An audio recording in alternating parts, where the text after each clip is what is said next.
तेलंगाना और आंध्र प्रदेश की मुख्तलिफ अदालतों को बम धमाकों की धमकियां मौसूल हुईं, जिससे सनसनी फैल गई। ये धमकी आमेज ईमेल्स मुतअद्दिद ज़िलई अदालतों को भेजी गईं। राजा महेंद्रवरम और करीमनगर की ज़िलई अदालतें भी निशाने पर रहीं। हैदराबाद के नाम्पली में वाक़े खुसूसी तहक़ीक़ाती अदालत को भी धमकी मिली। इत्तला मिलते ही पुलिस और सिक्योरिटी इदारे फौरी हरकत में आ गए। बम नाकारा बनाने वाली टीमों को तलब किया गया। सुराग रसां कुत्तों की मदद से अदालत के अहातों की तलाशी ली गई। नाम्पली अदालत में एहतियाती तदाबीर के तहत अमले को बाहर निकाल दिया गया।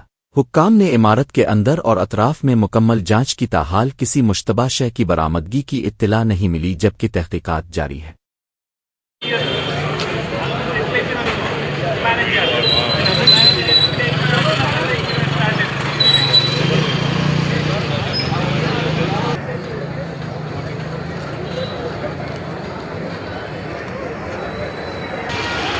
ఎక్కడ విజువల్స్ కూడా బాగా అన్న ఎప్పుడు వచ్చిందన్న కాల్ మనకి సిబిఐ కోర్ట్ సిబిఐ కోర్ట్ వచ్చింది. ఓకే.